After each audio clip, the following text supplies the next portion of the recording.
반갑습니다. 송재준입니다. 윤석열 대통령에 대한 탄핵 정국에 들어서게 되면서 많은 분들이 제일 걱정하고 있는 게 정말로 대한민국의 법치라고 하는 것이 무너지는 수준이 아니라 사라지는 거 아니냐라고 하는 부분일 것 같습니다.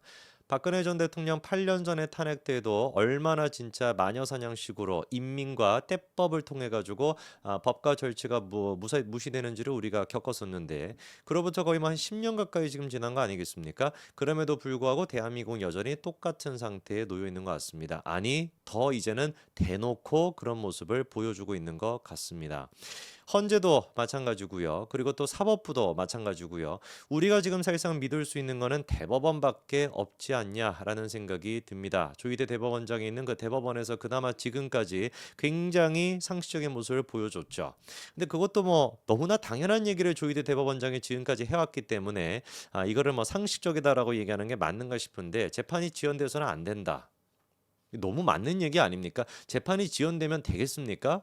근데 그거조차도 사법부가 지키지 않았던 거예요. 최강욱이 됐거나 윤미향이 됐거나 조국이 됐거나 진짜 별의별 인간들이 지금의 윤석열 대통령에 대한 탄핵 재판에 대한 헌재의 의지를 생각해 봤을 때 그리고 또 이재명에 대한 재판이 어떻게 지금 진행이 되고 있는가 그 두 가지만 놓고 봤었을 때 누가 도대체 지금의 사법부를 믿을 수가 있겠냐고요. 최강욱이나 조국이나 윤미향이나 이재명이나 이런 식으로 사법부가 지연되다 보니까 의도적으로 지연되다 보니까 국회의원 배지까지 달고 설쳐 이미 배지 달고 있는 인간을 끝까지 임기까지 맞춰 이런 진짜 볼썽사나운 모습을 우리가 목도했던 거 아닙니까? 그거를 이제 빨리 해결해야 된다라고 조희대 대법원장이 취임 때부터 시작해가지고 제 머릿속에 남아있는 것만 하더라도 한 4번, 5번 가까이나 빠른 어떤 사법 처리에 대해 가지고 강조를 했었죠. 자, 그런데 이번에도 마찬가지로 그나마 우리가 서울 고법에서도 믿을 만한 모습을 보여주고 있는 것 같습니다. 자, 이번에 이제 나왔던 얘기가 뭐였습니까? 이재명의 선거법 위반, 이거 항소심이 지금 진행 중인 상태인데요. 그 재판부에 놀랍게도 서울 고법에서 2달 동안 신권 배당을 중지하겠다라고 하는 결정을 내렸습니다. 이 말인즉슨 2달 가까이나 요 재판부는 다른 이제 사건 맞지 말아라. 뭐만 이제 집중 심리를 하라는 거예요. 이재명의 선거법 위반 이것만 집중 심리를 하라라고 결정을 한 겁니다. 이거를 또 다른 말로 표현해 본다면 사실상 그러니까 서울고법은 지금 이제 이 2심 재판부에게 2달 내에 뭘 하라고 명령을 내린 거예요. 재판 결과 내놔라 이 뜻인 거죠. 그게 아니고서야 2달 동안 다른 사건을 갖다 왜 배당을 안 하겠습니까? 2달 내에 이재명의 선거법 위반 재판 항소심 결과가 나온다라고 우리가 보면 되는 겁니다. 자, 그런데 일단 먼저 요것도 제가 말씀을 드려야 될 것 같은데 지금 이제 담당하고 있는 곳이 형사 6-2부입니다. 형사 6-2부에 이제 그 3명의 부장판사가 들어가 있는데 이 3명의 부장판사 같은 경우는 어떤 특징이 있냐? 요분들이 이제 그 지난번에 그 뭐였습니까? 무슨 뭐 대리로 뭐 고소해 줬다라고 하는 뭐 그런 논란이 있었잖아요. 손중성 검사를 둘러싸고 그 손중성 검사가 1심에서는 유죄를 받았다가 2심에 가가지고 무죄로 뒤집혔는데 그때 무죄 선고를 내렸던 3명의 판사 그분들이 이제 그때는 형사 6-1부에 있었는데요. 그 3명의 판사가 그대로 형사 6-2부로 왔고 그 형사 6-2부에서 바로 지금 뭐를 맡고 있는 거예요? 이재명의 선거법 위반에 대한 재판을 맡고 있는 겁니다.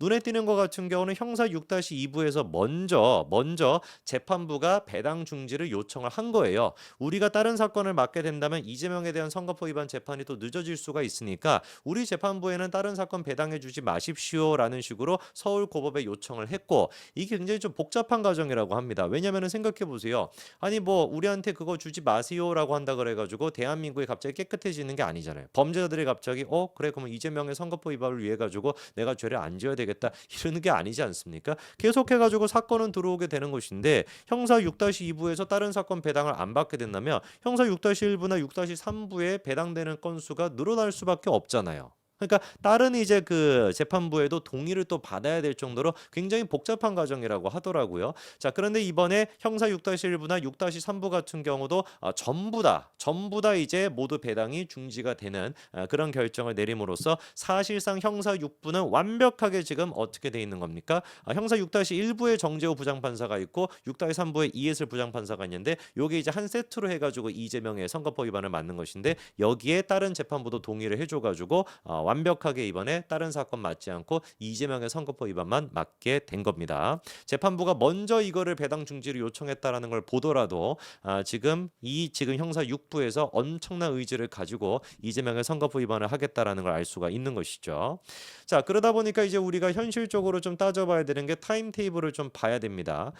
최악의 상황을 좀 가정을 하고 현실을 우리가 봐야 될 것 같은데 지금 벌써부터 나오는 얘기가 4월 18일 전에 윤석열 대통령에 대한 탄핵이 결정될 것이다. 이런 얘기가 있죠. 물론 그게 기각이 될지 인용이 될지 아직은 모릅니다만 말씀드린 것처럼 일단 최악의 상황을 가정을 해놓고 우리가 현실을 준비를 해야 되니까요.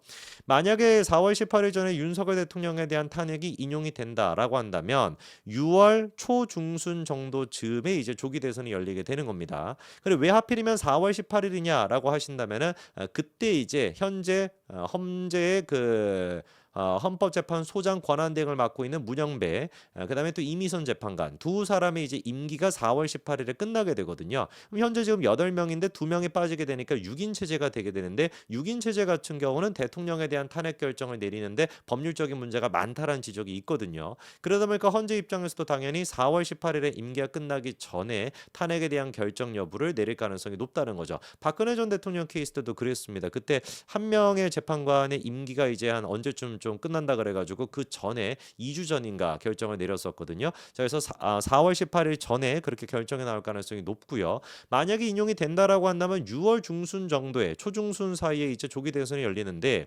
그렇다면 대권 후보부터 시작해가지고 본격적인 이제 그 대선의 캠페인이라고 해야 하나 선거 운동 자체가 언제부터 시작이 되겠습니까? 3월 한 말 정도부터 해가지고 시작이 될 수밖에 없는 거예요. 근데 생각해 보십시오. 지금으로부터 2월 내에 2개월 내에 이재명의 선거법 위반 2심 재판 결과가 나올 거예요. 그러면은 맥시멈 시간을 잡는다라고 할지라도 3월 초 중순 사이에 이재명의 2심 재판 결과가 나오겠죠. 그러면 3월 달에 일단 2심 재판 결과가 나오게 되고 대법원의 판결만 남겨놓게 되는 것인데 대법원 같은 경우는 3개월 내에 결론이 나와야 됩니다. 그게 원칙입니다. 3개월까지 시간이 안 걸릴 가능성이 높거든요. 왜냐? 대법원 같은 경우는 사실관계를 판단하는 것이 아니라 법리적인 문제가 있냐 없냐 1, 2심에 법리적인 문제가 있냐 없냐만 따지는 거기 때문에 금방 될 수가 있습니다. 그래서 민주당 내부적으로 지금 나오는 얘기가 뭐냐면 이게 3개월까지 걸리지 않고 만약에 2달, 2달 만에 대법원까지 나오게 된다면 5월 한 말 정도 돼가지고 대법원 결정이 나올 수도 있단 말이에요. 그러면 생각해 보십시오. 만약에 민주당 입장에서 이재명을 대권 후보로 만들어냈어요. 그리고 이제 5월 중순 말부터 시작해가지고 본격적인 대선 운동이 막 시작이 될 겁니다. 그런데 그런 와중에 이재명이가 대법원 확정 판결이 나와가지고 갑자기 출마를 못하게 돼. 그럼 민주당 어떻게 되는 거예요? 망하는 겁니다. 완전히 망하게 되는 것이죠. 대권 후보 갑자기 어디서 가져올 것이며 나머지 후보 경선 과정에서도 치고받고 난리가 나겠죠.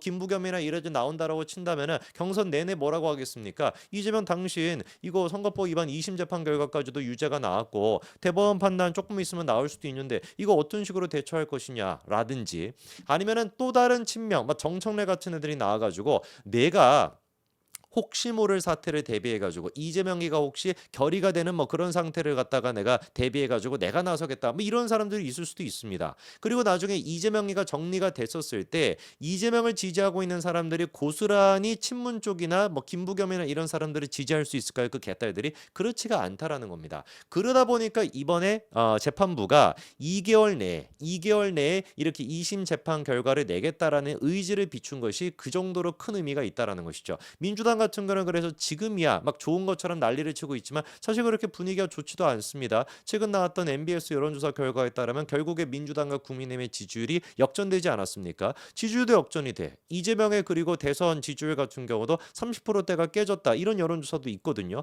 그러다 보니까 민주당 내부적으로는 야 이것 봐봐라. 3월에 선거법 위반 재판 결과 2심이 나오게 돼. 근데 이게 그러면 3개월 내에 충분히 대선 전에 대법원 판단까지 나올 수 있게 되는데 이재명 믿고 갈 수 있어? 이재명 체제로 가다 보니까 지지율까지 역전이 됐는데 알아서 그러니까 이재명은 뭐가 될 수밖에 없다? 정리가 될 수밖에 없습니다. 그래서 불과 한 달 전까지만 하더라도 야 이재명이야 드디어 대선에 나오는 것이구나. 이재명이 대통령 되겠구나. 이런 걸 걱정을 했지만 이런 식으로 형사 6부에 있는 최은정 부장판사가 됐거나 이런 양심 있는 판사님들이 계시고 대한민국의 사법 질서를 지키겠다라고 하는 판사님들이 분명히 계시기 때문에 그런 어떤 최악의 상황은 어떻게 하면은 피할 수도 있을 것 같다라는 생각이 듭니다. 그만큼이나 이번에 이재명의 선거법 위반 항소심 재판부에 2달 동안 신권 배당을 중지하기로 결정을 내린 게 큰 의미가 있다라고 말씀을 드리는 겁니다. 여기까지 말씀드리겠습니다. 감사합니다.